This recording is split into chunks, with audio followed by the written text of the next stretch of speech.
And just to close the book on Ireland, since we just got back, it was a highly personal trip. There were a lot of cousins there. Did Valerie and Hunter Biden, they flew on Air Force One, did they contribute? Did they pay for airfare, accommodations, ground transportation? What?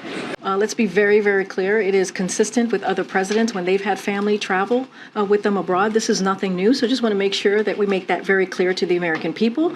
And of course, we followed every protocol that any other president or every other president has taken when their family has traveled.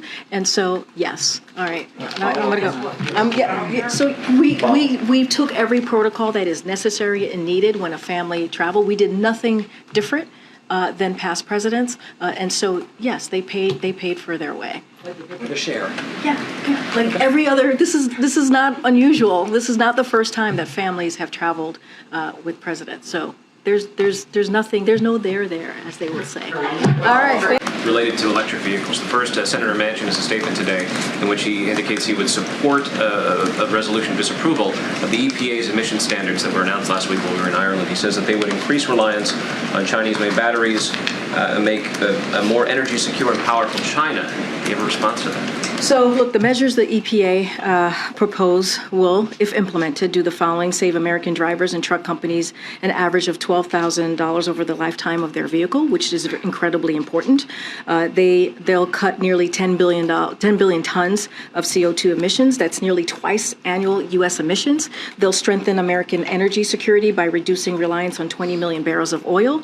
And together with the historic investment that the president has secured to build more electric cars here in America, and they'll put the United States on a path to outcompete China. You hear us talk about that often. What is the White House's reaction to Mitch McConnell saying that Republicans would block attempts by Democrats to temporarily replace Dianne Feinstein on the Senate Judiciary Committee? I'm not going to speak to every senator or every elected official that makes a comment. But look, what we believe, when you think about what Democrats are doing or what their request is, this is a request that is, we think that is reasonable. This is something that Senator Feinstein asked for. This is her request, and it is flat wrong to seek partisan advantage from health issues of a colleague. Finally,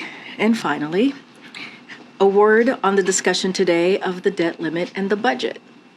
So you've heard the president share his father saying, "Don't tell me what you value. Show me your budget, and I will." And that will show us, you, the American people, what you value. And you hear the president say that over and over again. You've heard me say that, repeating the president from time to time here at the podium. I wanted to ask about immigration. We're preparing for next month for Title 42 to lift and for more people to be eligible to apply for asylum. We saw that new border numbers are out for March, and that there's been the vast majority of migrant encounters are from Mexico and Central America.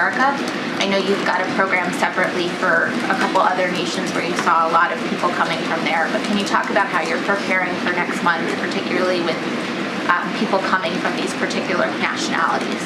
So you kind of asked a couple of things. Let me just touch on the March numbers for a second, as you just stated. Look, what we believe is our border enforcement measures and what we have seen continue to limit unlawful immigration. So that is important to note. All right, next up, as you know, it's tax day. Happy tax day. And we have some good news for taxpayers. I know people are always excited about this day.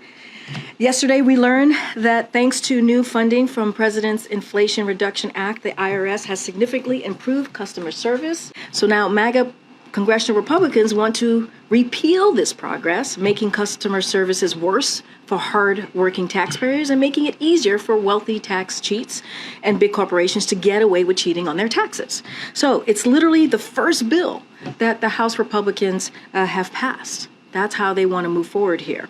President Biden and congressional Democrats have a different agenda